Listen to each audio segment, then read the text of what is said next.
Okay, so sorry, this is shaky. I'm recording this video on my cell phone. So, anyways, since I mistakenly used education in a previous uh, assignment, I went ahead and looked at religious freedom in Kentucky. Specifically chose Kentucky because of the issues around uh, Kim Davis following the Obergefell uh, case in the Supreme Court a couple years ago. Um, so let's go ahead and we'll dive right into this. So we're going to go back a few years. We're going to start with the Defense of Marriage Act, 1996, and we're going to talk uh, about the Obergefell case because it really is important um, to the overall idea of religious freedom and how far does that go, especially when it comes to elected officials. Here you see a picture of Kim Davis. She's right here. Kim Davis. Admittedly, not the most flattering picture, but it shows her at work. So, get into the Defense of Marriage Act, commonly referred to as DOMA. It was authored by Republican Congressman Bob Barr out of Georgia's 7th District. It was submitted um, to the House as House Resolution 3396. Went through the House Committee, the Judicial Committee in the House, was passed by both the House and Senate, and was signed into law by President Clinton on September 21st, 1996, and became Public Law 104-199, effective at the time of signature. And what this law did, sorry about the reflection, my flash is on and well, I can't figure out how to turn it off for video, so sorry about that. And it defines marriage under federal law as a legal union between one man and one woman, as well as defining a spouse as the opposite sex partner, legal partner of a person. So essentially, if you're a man, your spouse is a woman, and vice versa. It was ruled unconstitutional in 2013 in United States versus Windsor, where the Supreme Court decided 5-4 that the law violated both the Fifth and 14th Amendments guarantees of equal protection, and it was determined that same-sex couples were being denied the same rights and responsibilities as opposite-sex couples. So it was ruled unconstitutional, and really kind of became, that ruling in 2013 became the basis of the Obergefell et al. Lawsuits. So the official name of the lawsuit, Obergefell et al. Versus Hodges, combined a number of lawsuits in 4 different states: Kentucky, Michigan, Ohio, and Tennessee. And those states all had laws, as did many others, that defined marriage as heterosexual, one man, one woman. these were states that had either through the legislative process or through voter referendum had legally banned uh, same-sex marriage. And so the plaintiffs in all the cases sued for the right to marry and um, get those benefits of marriage. Let me see if I can get this out of the way here so it's not affecting it. And some of those benefits included health care, whether a husband could, whether a husband could carry his same-sex spouse on their health care insurance, whether uh, a same-sex couple would be able to make healthcare decisions for each other in the same way that um, those their opposite sex counterparts would be able to do. Um, Also impacted tax filing um, under both federal and state law, at least until the Windsor case. Uh, Even if you were married under the laws of your state, you couldn't file your federal income taxes as a married couple. So you had to file two separate income taxes, and you lost some of those benefits of filing a married income tax. Um, Kind of the big one, other than healthcare, though, is inheritance. Whereas a spouse or uh, child, when it comes to inheriting money, there's some tax. Sorry, this is so shaky. I'm just trying to get this to where it can be read a little more easily.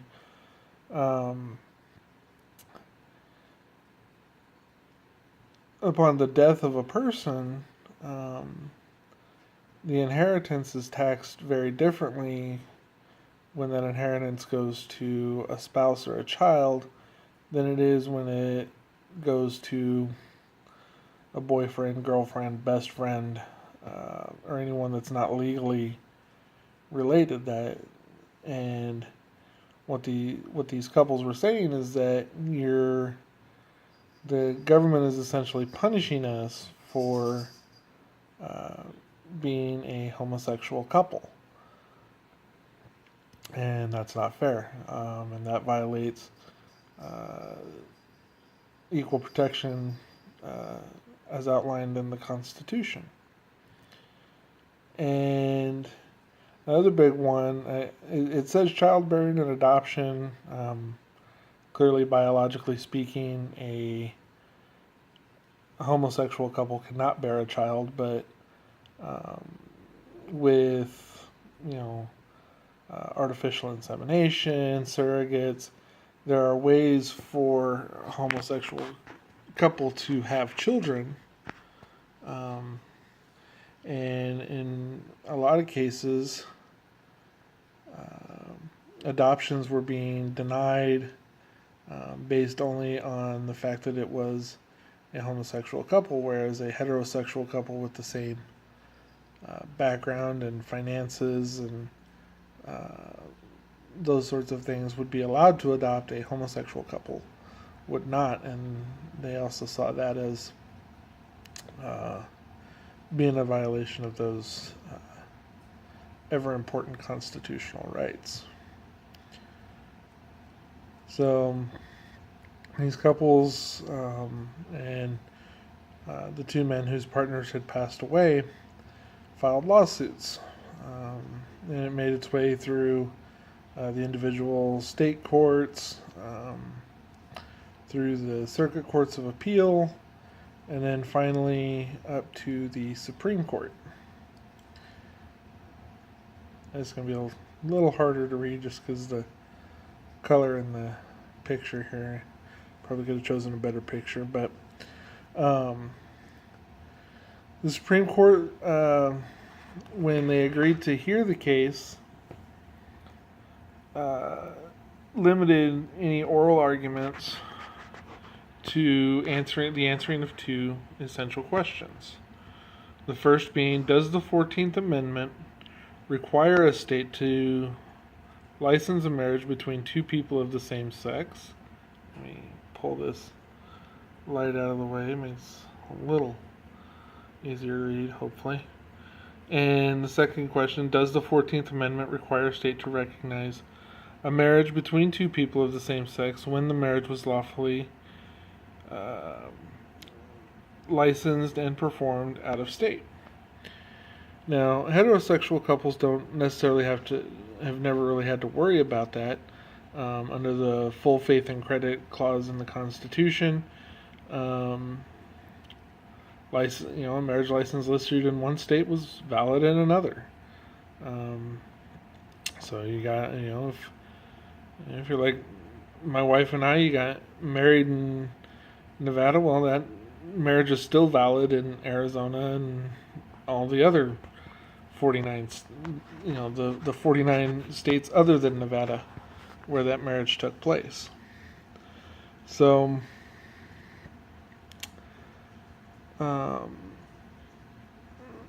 what was happening was these couples were suing, saying the Constitution says we're entitled to the same rights, so we need those. It was decided a highly split court. It was decided 5-4 on June 26, 2015, with Associate Justices Kennedy, Kagan, Sotomayor, Bader, Ginsburg, and Breyer voting to overturn state bans on same-sex marriage, arguing that the Fourth Amendment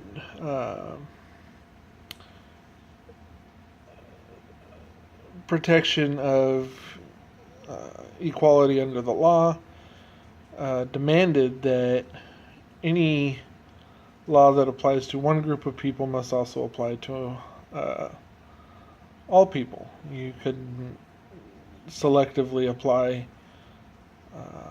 laws, and you certainly could not selectively apply the Constitution. Chief Justice John Roberts was joined by highly conservative members, Scalia, Thomas, and Alito, each of which wrote their own dissenting opinions, for the most part, which focused on whether allowing same-sex marriage and, in fact, mandating it under the law served to give additional rights to same-sex couples, or rights that opposite-sex couples didn't have, saying that by doing this and by overturning these state bans on same-sex marriage, those same-sex couples were in fact being given the opportunity to redefine marriage, as opposed to what it had been traditionally considered in being one man and one woman. This is a highly emotional case on both sides, and it came down to this county clerk right here, Kim Davis, who, like I said, as I said earlier, she wasn't the only clerk that was refusing to issue licenses. She was just the most noted. She was an apostolic Christian in Kentucky. She was the county clerk for Rowan County, which is an elected position. Her mother held the position for some years before retiring, and then Miss Davis was then elected to fill that position. And after the Supreme Court decision, Miss Davis simply refused to issue any marriage license. That was her initial response, was that if they were going to force her to issue marriage licenses to same-sex couples, she would simply just not issue marriage licenses at all. And it was thought at the time that because she was the county clerk and the marriage license required her signature, that those marriage licenses without her signature could be held to be invalid. She claimed a religious objection. She claimed that by forcing her to issue those licenses, the government was forcing her to violate her sincerely held religious beliefs opposed to same-sex relationships and same-sex marriage. She didn't stand alone on this. She garnered support from some pretty significant national politicians. I just put a couple on here.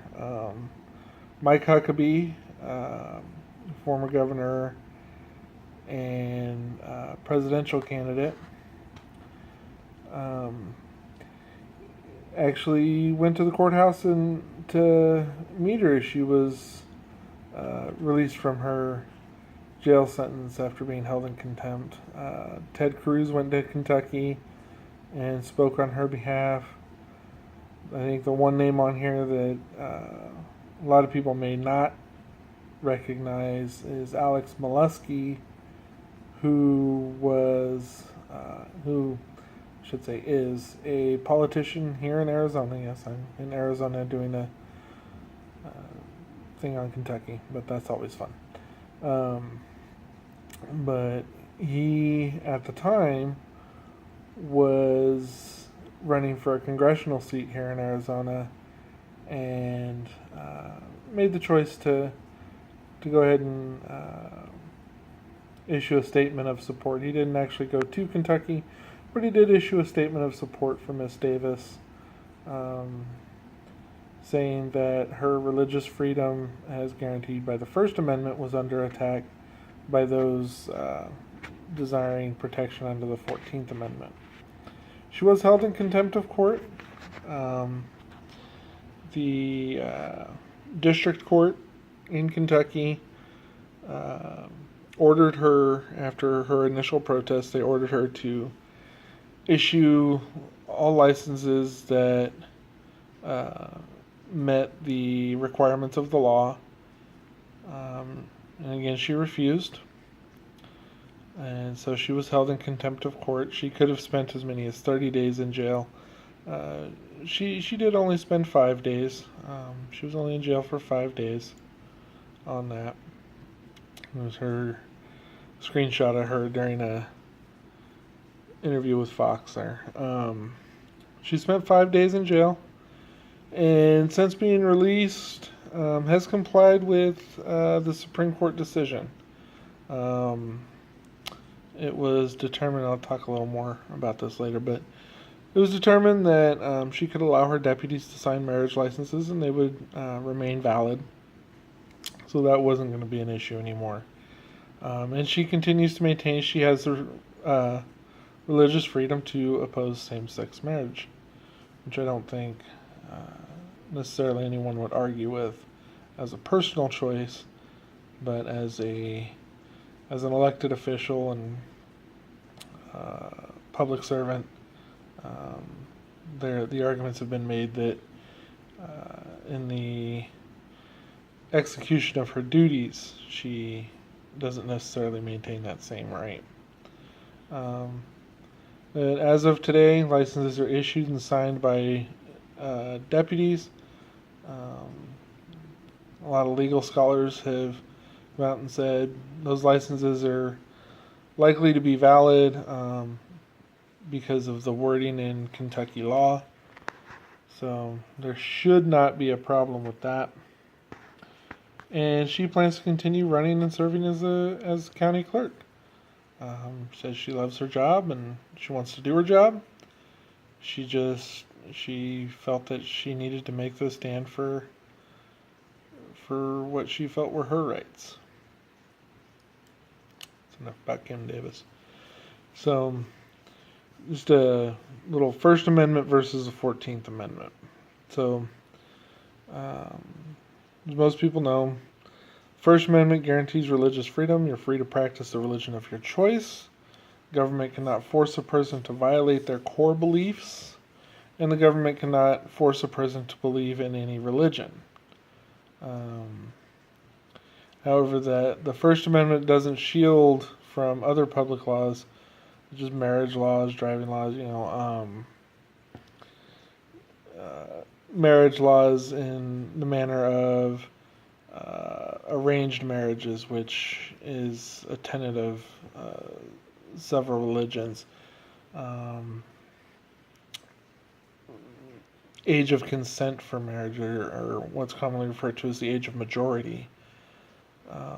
When you are considered to have become an adult and can make that decision, you can't, your parents can't legally sell you into marriage. You have to make that choice on your own. Driving laws,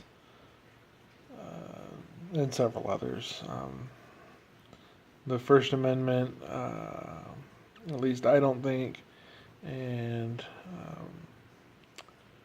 most legal scholars seem to agree with me, it's not an absolute protection. You can't just have a religion that says it's okay for me to kill people and you go out and kill people. It's just not going to ever be acceptable, I don't think. Then you have the 14th Amendment, which has this equal protection clause. And I did put the whole clause here just for purposes of clarity. No state shall make or enforce any law which shall abridge the privileges or immunities of citizens of the United States, nor shall any state deprive any person of life, liberty, or property without due process of law, nor deny to any person within its jurisdiction the equal protection of the laws. And this was where the basis of the argument came from, is actually this last line, this line here. Nor deny to any person within its jurisdiction the equal protection of the laws. They were saying, the plaintiffs were saying, we're being denied the equal protection of the laws because we're having to pay higher taxes on inheritance. We can't make healthcare decisions. I can't get the, employee's spouse rate on my health insurance. We actually carry employee only, which costs us more, which shouldn't be allowed. It's depriving us of our property, which is, our property in terms of money, and then we're not being afforded the equal protection of the laws. Just kind of where the whole thing kind of boiled down to. So Kentucky comes up with a solution. Kentucky law permits the deputy of an elected official to sign official documents in the event that the official is unable or unwilling to sign the document.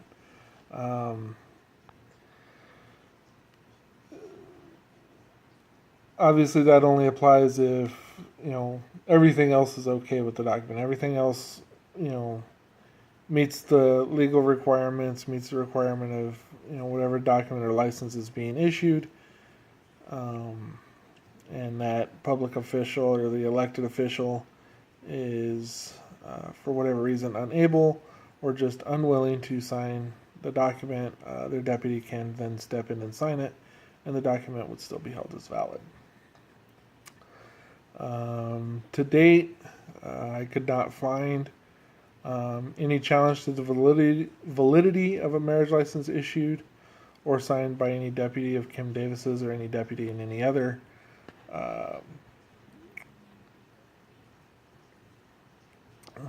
any other county within Kentucky or any other state. So it appears, as of right now, that the policy is now equitable. Both, same-sex and opposite-sex couples are allowed to be married. They have the same rights, and it doesn't appear as though anyone's religious or other freedoms are being encumbered. The policy is feasible. It's working.